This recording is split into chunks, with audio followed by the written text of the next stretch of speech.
This audiobook can provide a comprehensive yet digestible understanding of Helm charts, offering practical examples and best practices throughout. Chart file structure. Helm charts consist of a well-defined directory structure. At the top level, you'll find important files like chart.yaml for metadata and values.yaml for default configuration values. The templates folder contains Go templates for Kubernetes manifests. Understanding this structure is crucial for creating or modifying Helm charts efficiently. Chart.yaml file and its fields.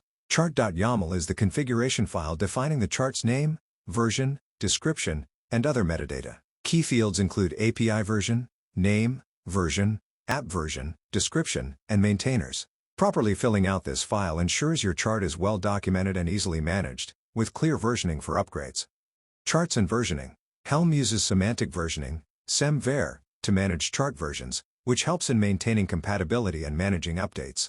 Best practices. Increment versions based on the nature of changes, patch for bug fixes, minor for backward compatible changes, and major for incompatible updates. Chart types. Helm charts can be categorized as application charts, deploying services, or library charts, providing reusable templates. Application charts define complete applications, while library charts offer utilities and common configurations. Choose the appropriate chart type depending on the goal of your deployment. Chart license. README and Notes license. Including a license file specifies the terms under which the chart can be used or modified. README. This document explains the chart's purpose, how to configure it, and example usage notes.txt. A customizable file that provides installation or post-deployment instructions displayed to the user after a successful deployment. Chart dependencies. Description. Charts can depend on other charts to function. Dependencies are listed in chart.yaml and can be managed using Helm dependency update. Keep dependencies updated and specify versions to avoid unexpected breaking changes. Templates and values. Templates. Use Go templating to create dynamic Kubernetes manifests. Templates enable customization based on user-provided values. Values. The values.yaml file holds default settings, which users can override during deployment. Scope. Understanding the scope of values is key to effective configuration. Template files and scope. Description. Template files use Go templating for dynamic content. The scope of variables and values must be managed to avoid conflicts and ensure correct resource definitions. Example. Use logical structures like if, with, and range to simplify template logic.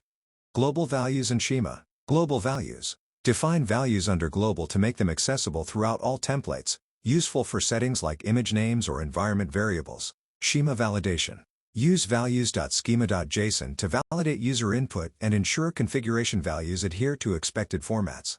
Custom resource definitions, CRDs. Description. CRDs extend Kubernetes capabilities, and managing them in Helm charts requires special attention. You must consider lifecycle management, especially during upgrades or deletions. Guidelines. Deploy CRDs carefully to avoid disruptions. Using Helm to manage charts. Core commands. Learn essential Helm commands like helm install, helm upgrade, helm rollback, and helm uninstall to manage releases. Release lifecycle. Helm tracks changes to facilitate rollbacks and efficient management. Chart repositories and starter packs. Repositories. Store and distribute charts in a repository.